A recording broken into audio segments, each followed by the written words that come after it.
What's going on, everybody? Welcome to another edition here of Mean Streets at FTN. Chris Meaney and Mike Randle. Randle Rant, he is the man behind the beautiful content over at FTN. The March Madness betting guide is phenomenal. There's all kinds of content there. You've been pumping out a lot of content for us as well.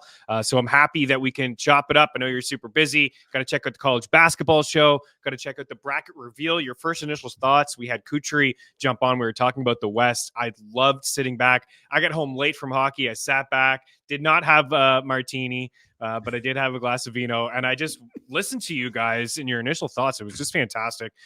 We're going to talk East region here with you. And man, this seems like a bad get for UConn. Now that we have the Jake Paul, Mike Tyson fight coming up, it harkens me back, Chris, to Mike Tyson's Punch-Out, which I loved as a kid.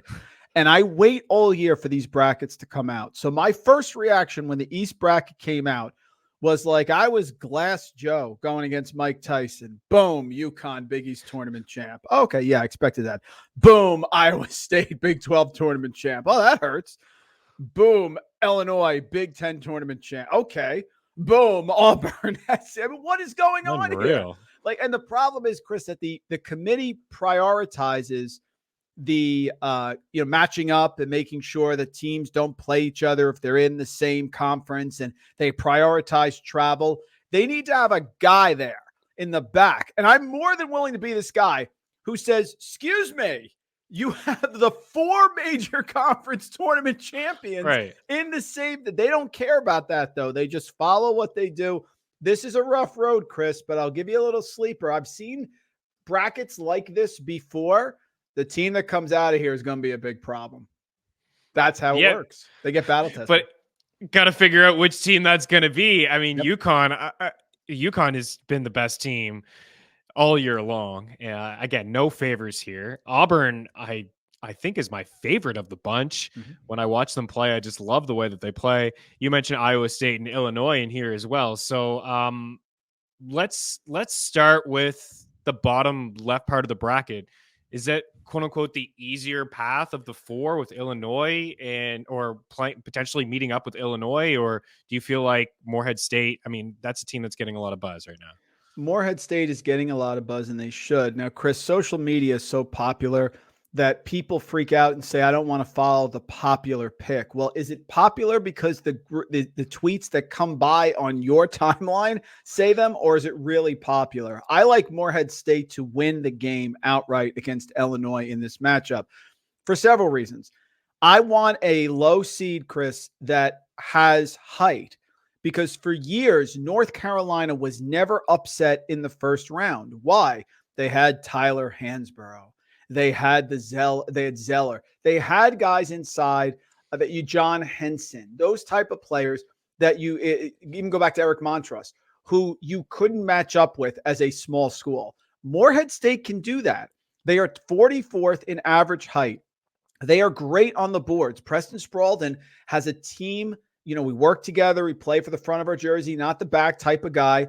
They have 3-point shooting. It's a lot of volume, and that can go either way. But when you are a team that is a double-digit underdog, that's what you want here. I'm taking Morehead to beat Illinois. All they have to do is stop Terrence Shannon. Easier said than done. Terrence Shannon's averaging like 28 points per game in the last 3 games. But we've seen this before in the Big Ten. Iowa, a couple years ago, Keegan Murray now starts with the Kings. Won the Big Ten tournament, lost in the first round. I'm an old school guy, Chris. You know that. I want a team that plays defense. Illinois does not. Morehead's done this before. I think back in 2011 to Rick Pitino in Louisville in the first game of that tournament. They upset them. Same situation here. I think it was a 4 versus 13 there. Here it's a 3 versus 14. I'll take Morehead. I should have led with this. When you and I chatted this time last year, the team that's in this bracket, and the team that you've been asked about, I'm sure, when you're doing all of these guest spots. There it is. The Owls. Florida Atlantic. Man, like, what a call. You came on this show, you talked about sticking with your guns and your gut, and you rode them all the way, almost all the way to win it all. They have another run in them. What's the difference between them this year and last year? It's funny. I was watching that game with my wife, and I was jumping up and down on the couch because I really thought that they were going to win the whole thing. I said the Final Four. Me too. And then, Chris, they had the ball up one with 28 seconds left. They go 1-4 low.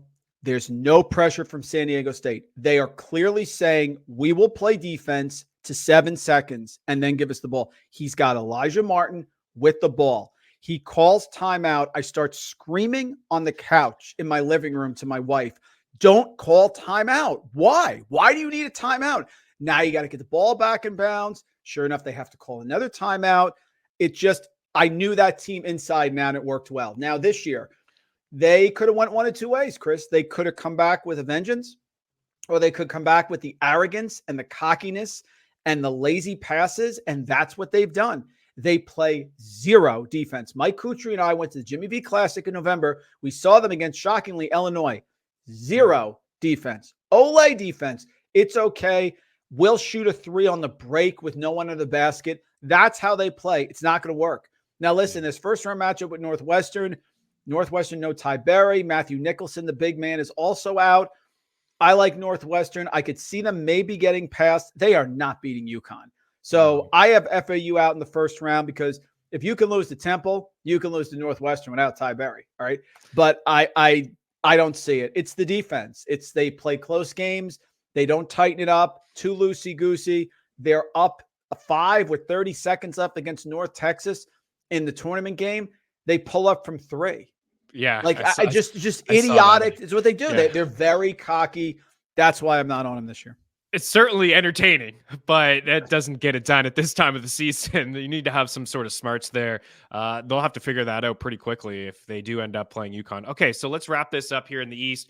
Who's the team that gives UConn the biggest threat here? Who's their biggest threat? I mean, there's a couple. I mean, you just mentioned San Diego State. I mean, we got 3 of the 4 Final Four teams last year as well. On top of that, inside this region. If you beat Chris, you're going to beat UConn, and they are great. They are so great. Best team has a chance to repeat since Florida with Joakim Noah way back 20 years ago. You have to do 2 things. You have to guard the arc and limit their 3-point shooting, which in their 3 losses, the 2 regular season losses they had, I think they were 17% from 3-point range. So you've got to guard the arc, number 1. And number 2, you have to do something inside because the 7-footer Donovan Clingan can easily go for a double-double. There is one team in this region that can do that, and that's Auburn. So if they don't beat Auburn, they are making the Final Four. I love Iowa State. I'm a huge Iowa State fan. TJ Alselberger, everything.